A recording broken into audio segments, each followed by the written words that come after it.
If there is a game that is synonymous with a subgenre known as JRPG, it's Final Fantasy VII. If not that one, it's Persona 5. But if you grew up in the 90s, then you might say it's Chrono Trigger instead. And that's the game we're gonna talk about.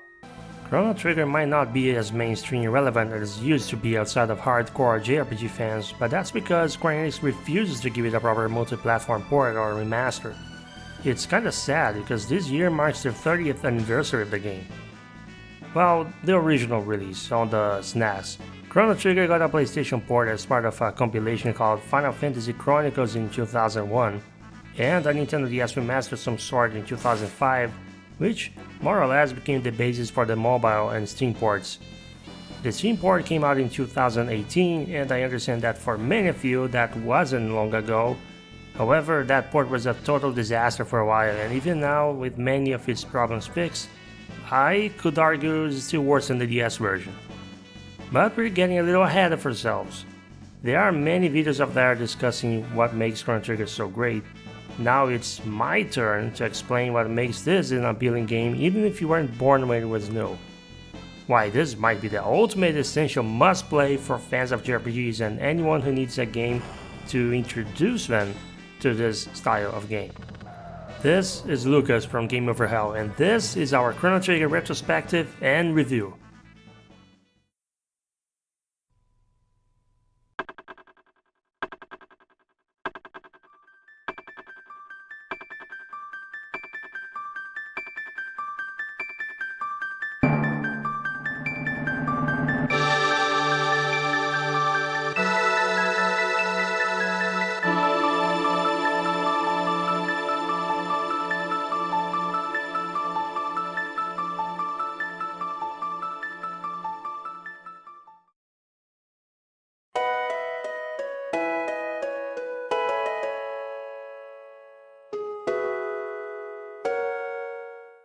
It was the early 90s. Squaresoft were pretty much the rulers of all things RPG for console games in most parts of the world.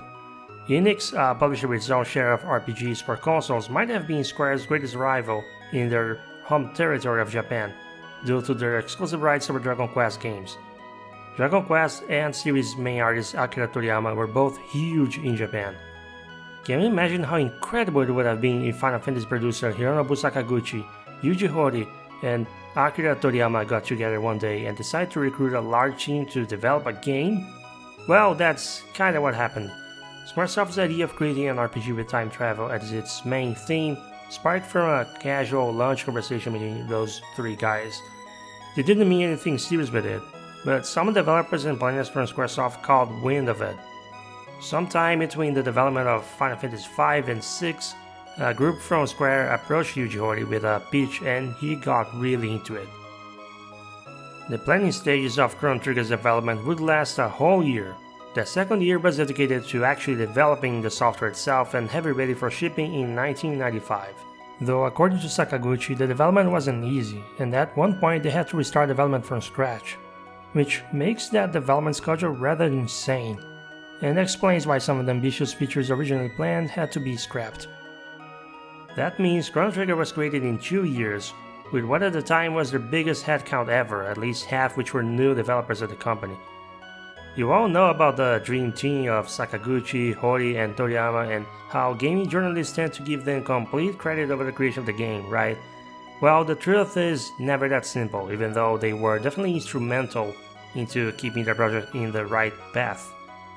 So I say we list some of the key staff members that play big roles in features fans love about the game and would later work on other notable titles years after. Starting with the Dream Team itself. Yuji Horii may have been essentially the boss when it comes to the story concepts and the tone used for the script. His games were known for a very recognizable style of character writing, and he would always make sure every character lines fit their personalities. That said, Sakaguchi would also bounce ideas off of him and has gone on record to say Yuji Horii was easy to work with. Sakaguchi himself had always been the kind of supervisor that puts his hand on many different kinds of departments. It was no different once he joined the Chrono Trigger's development. He would assist with coding, scenario, and even discuss the game music with the composer. Akira Toriyama shouldn't need any introduction, but just in case, his art had a very unique and popular style that was easily recognizable from his mangaka works like Dr. Slump, and the Dragon Ball series, but he had become one of Yuji Horii most trusted collaborators through his art direction for the Dragon Quest, aka Dragon Warrior series. Chrono Trigger's ambience and quirky mood were absolutely influenced by Toriyama.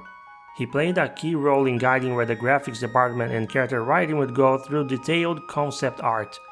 This helped the game distance itself from looking too much like Final Fantasy, and one glance at the look of the enemy sprites and you can tell he was involved. The project would be directed by Takashi Tokita. He was, along with Masato Kato, one of the lead writers of the scenario. Tokita went to direct other games like Parasite Eve and ultimately became a senior producer of one of Square Enix's business units. To be honest, I'm not sure what his current status is. He used to be the head of Business Unit 8 or something like that, but a few years ago Square Enix changed its internal structure and namings, but most articles still list his role based on outdated info. I haven't been able to find accurate information anywhere, but he's still with the company. Masato Kato is probably the most unfairly brushed aside member of the team whenever fanboys talk about the game. Most of the game script was written by him. These days, most Chrono Trigger fans seem to only remember his name when they want to talk about how much they hated Chrono Cross. His writing affected a wide range of games though, like Xenogears, Baten Kaitos, Ninja Gaiden 3, and Final Fantasy XI. Yoshinori Kitase was also co-directing alongside Tokita and the third director, Akihiko Matsui. We've talked about Kitase before. He basically took the torch of the Final Fantasy franchise that Sakaguchi passed on to him years later. Matsui's specialty seems to be battle design and planning. One of his later works included reforming the battle system for Final Fantasy XIV. His reform would have most of its elements be completely ripped off once the Shadow Breakers expansion came out, but hey, not his fault. Among the graphic directors was none other than Monolith Soft founder and chief creator Tetsuya Takahashi, who had gained a lot of experience as graphic designer from his work with Nihon Falcon and previous Final Fantasy titles. Here he was directing, among the other graphic designers, his kohai and friend Tetsuya Nomura. Nomura usually worked on monster and boss design, but since character and monster designs would have more of a Toriyama look and Nomura's style was very recognizable from Final Fantasy already, he was one of the few designers instead. The last pair I'd like to mention are the composers. A lot of people still credit Nobuo Uematsu for the music in this game, sometimes adding him to the Dream Team moniker. I love Uematsu's work and he did contribute in the end, but the praise is way overblown in this case. The main composer for Chrono Trigger was actually Yasunori Mitsuda. He did most of the tracks himself, including the main motif. He really wanted the lead composer role in a video game, so once he got in, he worked so hard the stress gave him real painful stomach ulcer, to the point Uematsu had to cover for the few remaining tracks. But of course, since Uematsu's name was way bigger than Mitsuda's, his name got more emphasized by the public. All in all, just like with Final Fantasy IV through 6, there are concepts and features that came from staff members who worked in departments that may have had nothing to do with those features, because that's just how things were at Squaresoft. Ideas translated into elements within the game from just anyone if they sounded good, and you had a way to convince the programmers, or you could do some coding yourself. Likewise for scenario event ideas or character moments and such. But I'll stop the list of names here so we can move on. Chrono Trigger was very well received critically and commercially. However, the large bulk of the game's sales actually came exclusive from Japan. In the West, the game sold less than 300,000 copies out of the 2.30 million total. As of this year, the total lifetime sales across crossovers is a little over 5 million, which is not proportional to the level of hype and praise it gets, and maybe it explains why Square Enix's treatment of the IP doesn't meet the fans' expectations. But that doesn't mean it's not a fantastic game.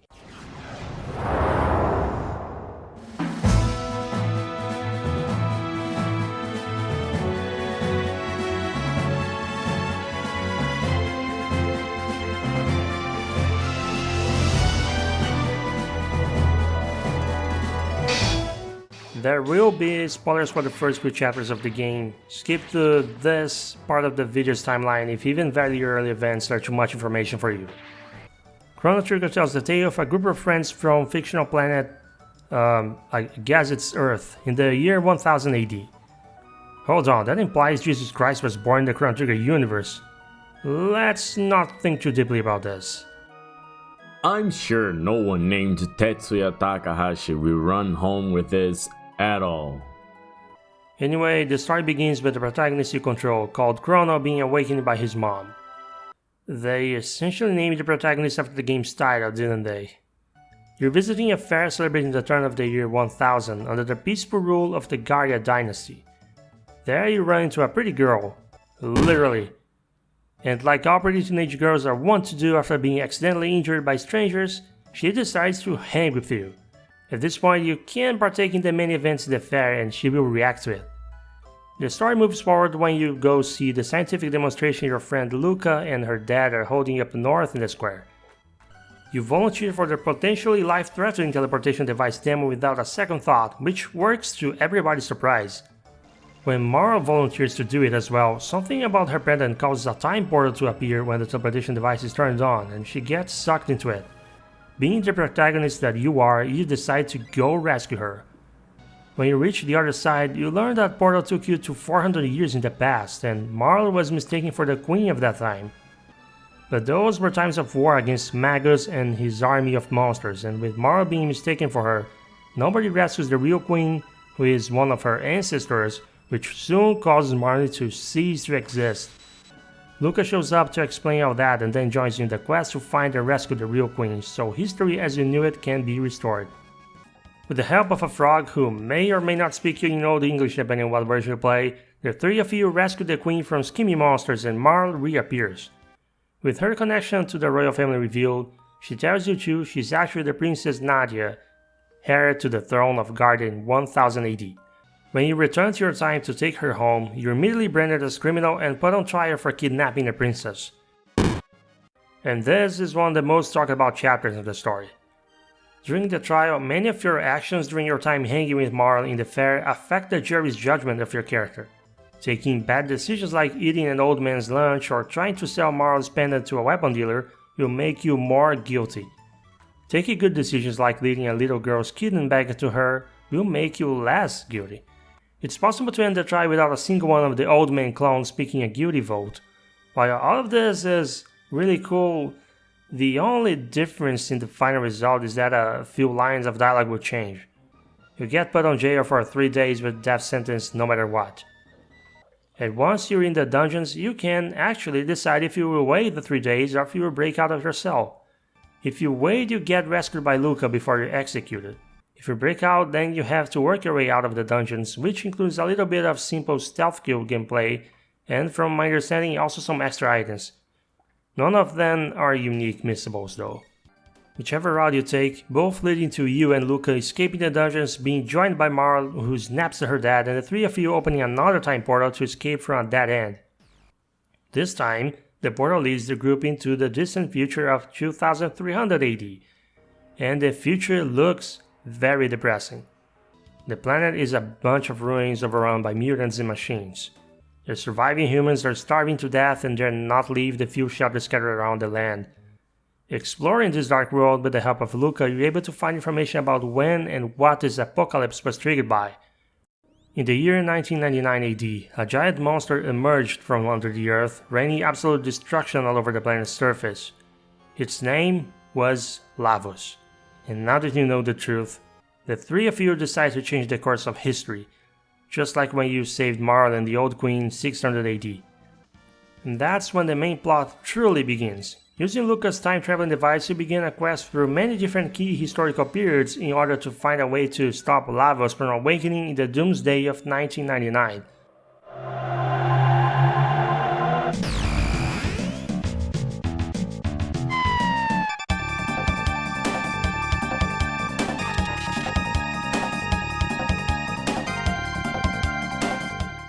Time travel stories rarely work well. The concept always leads itself to a series of narrative contradictions and plot holes.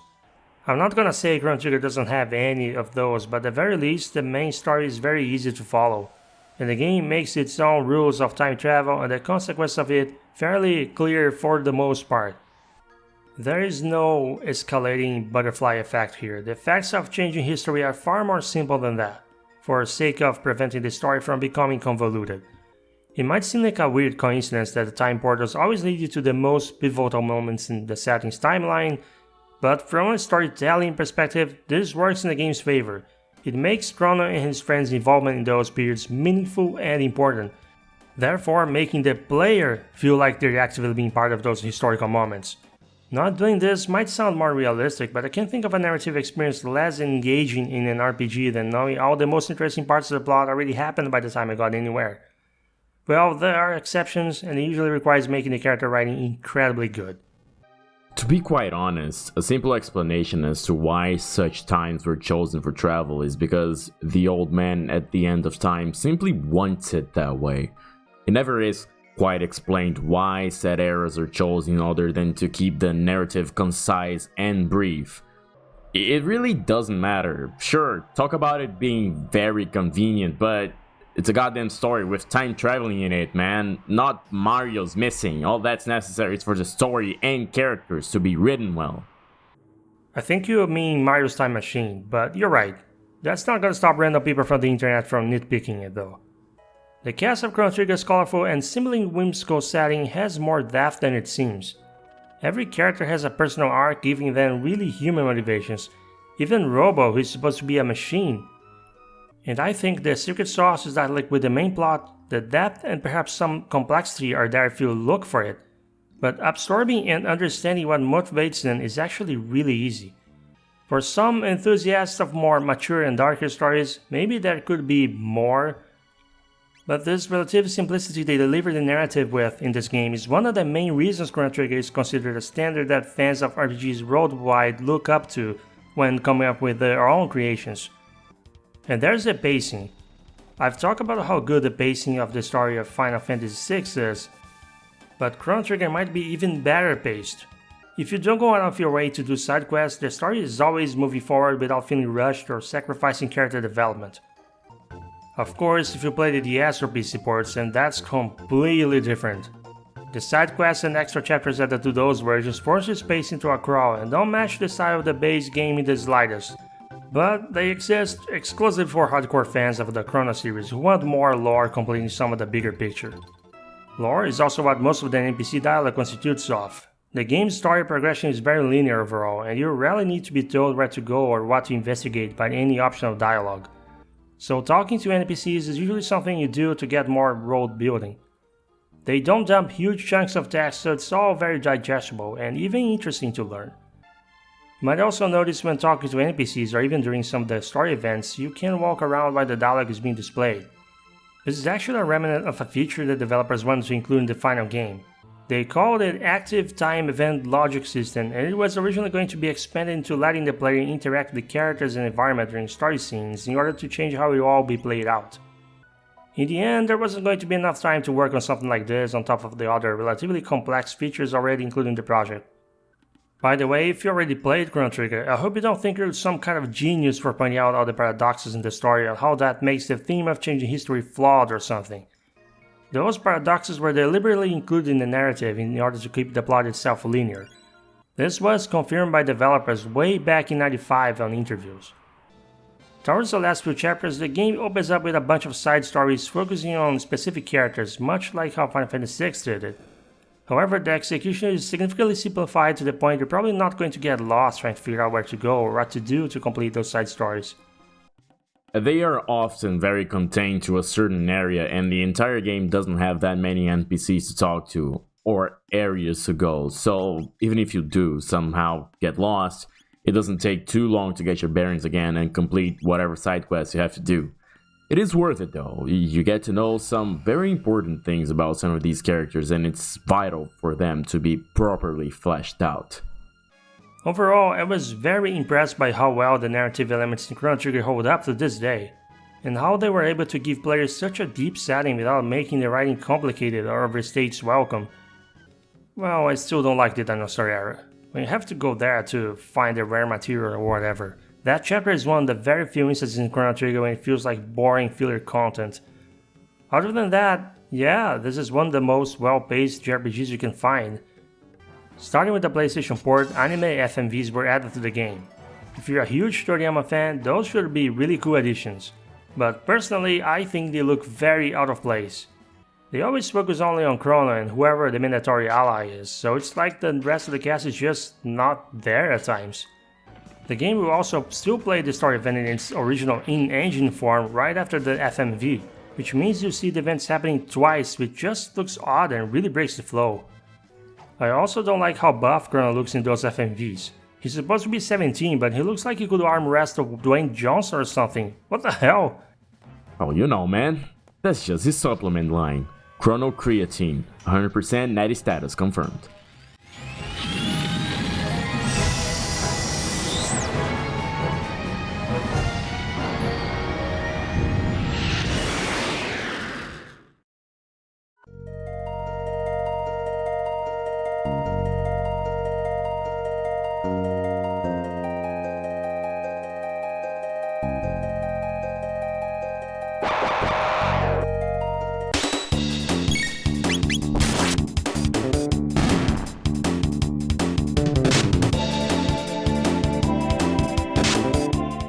In spite of the narrative distancing itself from Final Fantasy, the gameplay mechanics borrow a lot from that series' direction.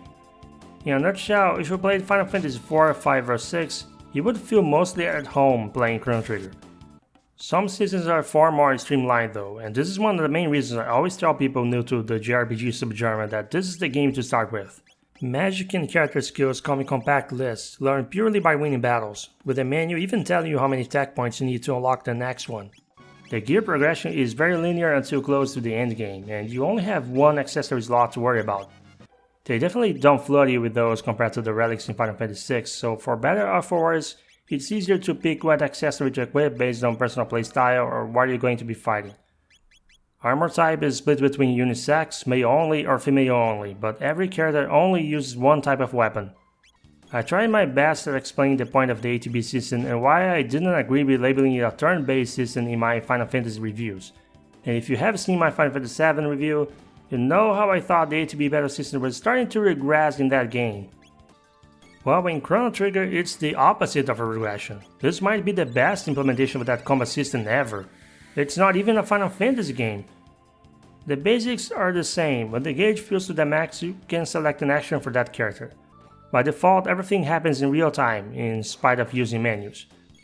But there are some changes here that synergize tremendously well with the ATB system. First, the UI allows for all three characters' main command menus to pop up simultaneously. No more delay pressing the cancel button to cycle between 3 or 4 characters with full bars.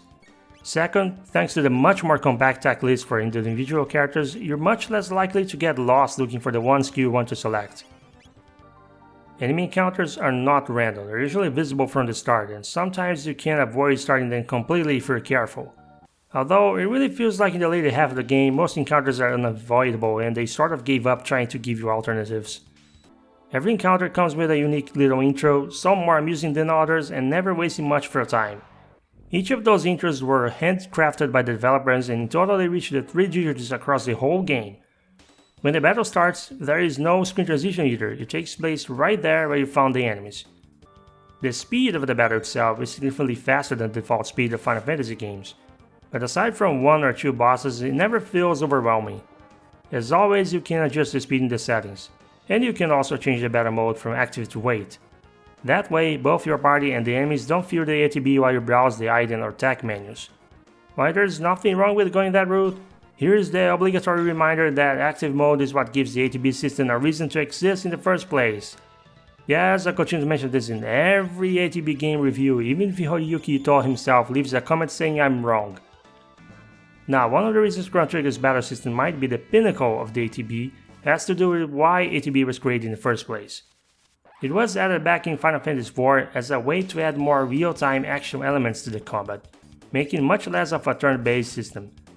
And really, with enemies being able to attack you while you're still making a decision, if you still want to call it turn-based, you might as well argue that the earth is flat. With Chrono Trigger, they went even further with the real-time action mechanics. Because the battlefield is located in the same spot you encounter a group of enemies, the formation your party and the enemies take can sometimes vary. Some enemies will move around the battlefield constantly, and both those things affect what you can do. If 2 or more enemies are close enough to each other and you have some kind of tech that hits an area around the target, then you can strike those 2 or 3 enemies at once. Same goes for attacks that hit a straight line.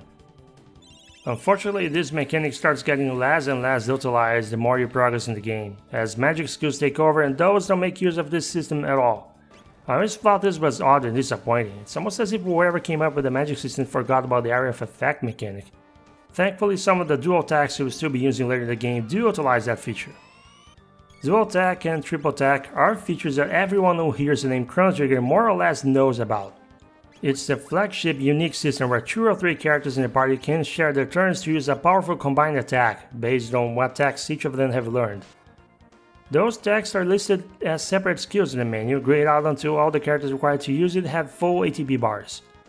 While this system is awesome to use for most of the game, as characters unlock some of the final attacks, a lot of the dual or triple attacks turn into total waste of turns. Group healing attacks are always useful, and some dual attacks are the only way to break past 900 or so damage that a lot of regular attacks in Magic can deal. But if you're not trying to break too far past that threshold, you're probably going to be spamming more single character attacks or magic, like Chrono's Luminaire, as most enemies seem to have less than 1000 HP. And you're likely going to keep certain characters in your party at all times because of how much damage their dual attacks can cause. To be fair, pretty much every combination of characters you can use have some sort of broken attack you can do to deal a lot of damage, so you are pretty much free to use whatever party you are most attached to and go with them to the end. The game isn't hard to beat even if you're new to RPGs. The excessive damage is unnecessary and you can swap anyone in and out of your active party without worrying too much about getting stuck somewhere. Except when the story demands you keep one of them, of course. The only times you should worry about min-maxing your party composition is when trying to unlock one of the extra endings. Or when trying to beat this dopey face looking motherfucker. This game has over 10 different endings. 2 of those are pretty standard beat as intended endings, while the others require beating the final boss in much earlier points in the story. In the DS and PC ports there are even a few extra endings. You can fight Lavos, the final boss, long before the halfway point, and once you beat the game the standard way, you can unlock New Game Plus, starting the story over with character Lavos, stats and equipment from when you beat it, and try beating Lavos again right away before rescuing Morrow. Chrono Trigger is known as the game that introduced the concept of New Game Plus, in fact. Outside of the combat, the game offers a few neat features as well. The roadmap has no battle encounters, you can just walk to houses, dungeon entrances and whatnot and just enter them uninterrupted. There are quite a few optional and mandatory minigames to complete. They're all fairly simple and usually function more or less like bite-sized puzzles. The only exceptions are a few of the Millennium Fair optional minigames and this short race in 2300 AD. Those are more engaging, but all in all, none of the minigames do more than add some variety to the exploration aspect of the game. You can definitely tell this is where Final Fantasy VII took the concept from. And let's be real, Final Fantasy VII went a little too far with it sometimes. Thanks to some of those brief minigames, puzzles, and creative layouts, the dungeon design in Chrono Trigger never gets repetitive. There aren't many unique missable items, but there's always some kind of optional obstacle you can clear to reach extra treasure that helps you with incoming battles. There's often some kind of fun storytelling going on in those dungeons as well, with the kind of quirky dialogue you'd find in a Dragon Quest game. This helps make the dungeons feel like more than just a big map to fight monsters at. Time travel as a mechanic isn't much different than warping between worlds in other games, but some side quests make good use of the concept by testing your knowledge of the setting to affect things across the different time periods, beyond what the story wants you to do. And eventually you unlock a way to travel between periods without having to travel through time gates. One use of the time travel mechanic people either love or hate are the treasure chests and sealed treasures that you can reach in more than one time period. The content in those can often change based on what time period you open them. When you look back at each gameplay feature, it's like even the play cycle was carefully structured so that no aspect of the game overstays its welcome and everything about the game can feel concise and snappy. The more I try to analyze this game, the more I'm impressed. From an outsider's point of view, it's almost like the planets were fully aligned during the development.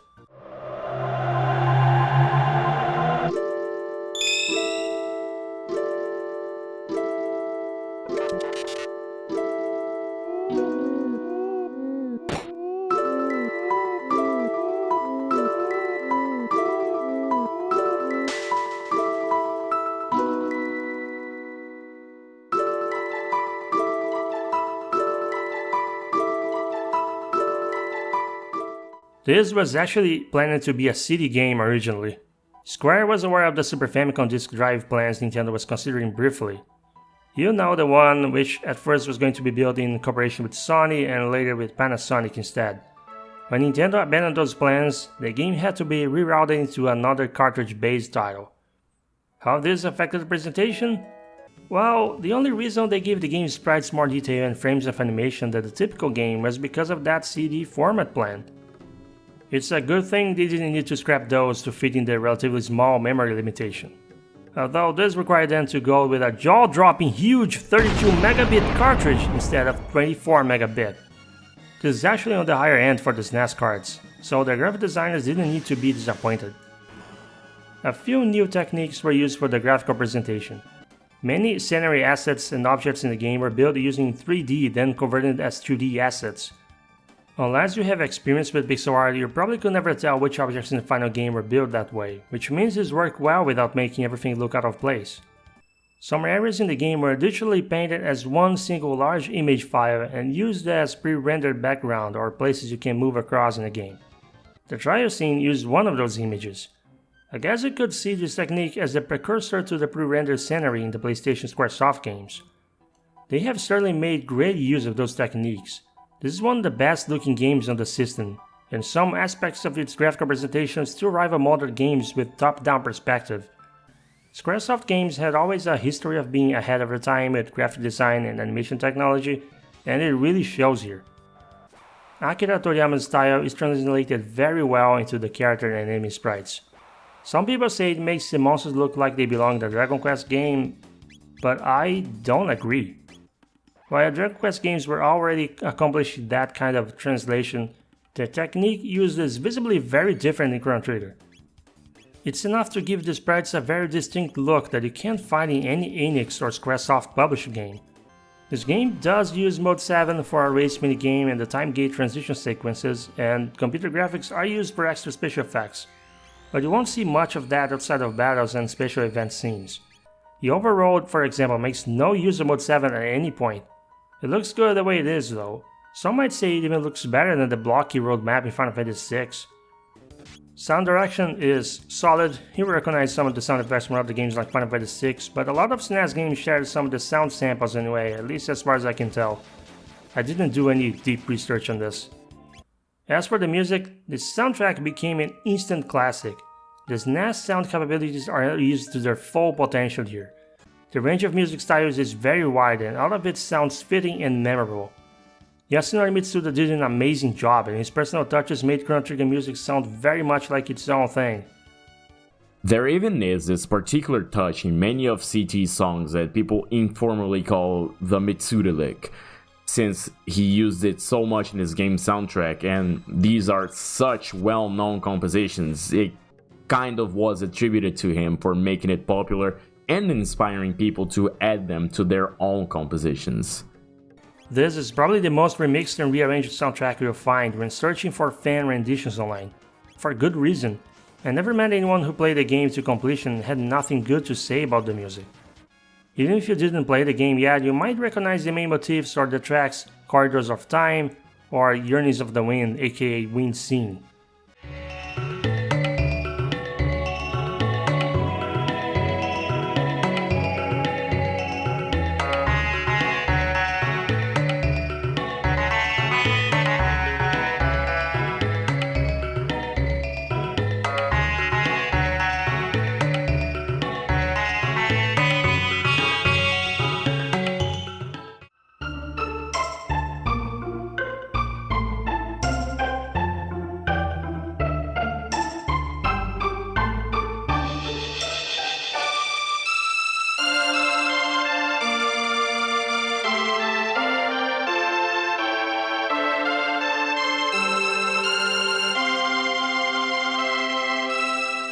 The track in its original format is still worth listening to outside the game, but there are also many official arrangements and fan covers worth checking out.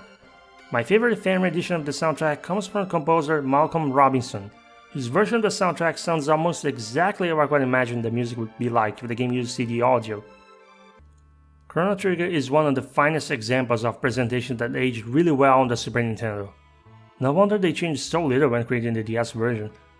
I have to take points off of the PC port though. I guess if you like using fan mods, this isn't a big issue. But on its own, the PC port is the worst looking iteration of the game. And yes, I did play the PC version to completion after they supposedly fixed most of the technical problems. Some sound effects are still missing or completely wrong, and I'm surprised it's isn't mentioned anywhere because I noticed it immediately. The new UI looks just ugly. They slapped some cheap looking bars next to the sprites in the battle scenes which don't match the aesthetic of the game for some reason. They add clutter to the worst possible spots in the screen, and if you wanted to argue against them being cheap and unnecessary, I mean, come on. They will even block your vision of the damage numbers sometimes. Who asked for this? They also added some really ugly anti-aliasing. Looks like someone putting the 4x filter while playing a GBA emulator. Ugh. Whoever is in charge of making changes to those mobile and PC ports of Square's old games keep making half-assed modifications like this, and it always looks tacky and cheap. And I don't think you can remove those stupid bars with mods, so have fun. If the game ever gets another port or some kind of remaster, I hope they don't screw up the sound, and whatever changes they make have more thought and respect for the visual identity put into it. But it's Square, so I would put my expectations way down. Well, we can still dream. Radically. Like radical dreamers.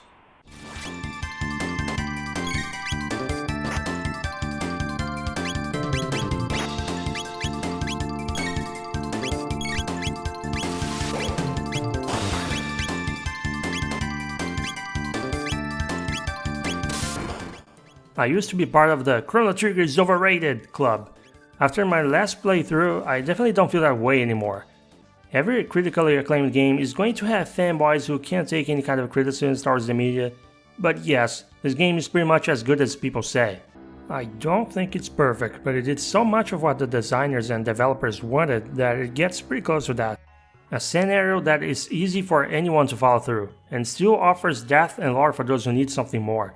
A time travel plot that just works, memorable characters that aren't one-dimensional or flawless, a familiar gameplay cycle with a very approachable and fast-paced combat that doesn't feel overly punishing, a colorful world that takes the best of what Final Fantasy and Dragon Quest designers can do and turns it into its own identity, and one of the best music compositions in gaming. Let me take this moment to tell my personal experience with it.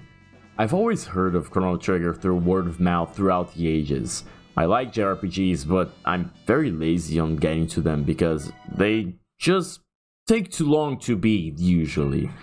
I tried playing CT many years ago, then dropped it midway for some reason. I don't know, probably some teenage brain malfunction or whatever. Probably just wanted to keep playing StarCraft 2. Still, I picked it up a couple years ago to play it through to the end, and pretty much anything past the Antiquity times was new territory to me. The story is very gripping, the characters are amazing, and yeah, I was spoiled about one of the main events of the game through YouTube videos and whatnot, but despite all of that, I was still incredibly surprised with how the writers managed to display that moment, the characters' reactions to it, and how they work towards achieving their goals after that happens. Not only that, but in a sense of actually playing the game, it's very pleasing. The lack of random encounters really makes the pace of the game feel brisk and pleasant, and honestly, striving for all the extra endings is a great endeavor. But the side content kind of sucks. Dimensional Vortex is alright, but Lost Sanctum can go straight to hell. As far as recommendation goes, Chrono Trigger is, as I always say, still the best entry point for anyone who wants to understand the appeal of JRPGs.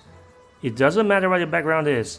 If you come from playing CRPGs, if you never touched any kind of RPG at all, if you hate anime, if you love anime, if you pick this game up, you will have a good time. If not, well, then you just have a terrible taste in video games. Externally, this game might not have been that impactful, but it was a graduation period for many current and ex-creators who worked on it. And for many players, it was a special turning point that defined what they would come to appreciate in video games for the rest of their lives. Does it need a remaster? I don't think so, but it certainly needs something better than its last port. A remake? A sequel? Personally, I don't think either one of those is necessary or desirable. Even if any of that happens, the original will always be exactly as amazing as it was meant to be. The stars aligning like they have in those 2 years of development? Not something that can be forced. Play Chrono Trigger if you haven't, and play it again if you did but think it's overrated. Maybe you still won't appreciate it as much as other RPG fans do, but you will be surprised by how much it still holds up.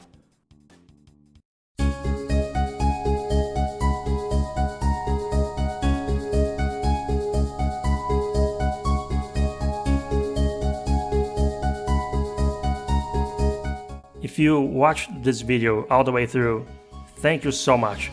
I planned for this retrospective to be ready by June, but I had a serious struggle for months while trying to write anything I was happy with.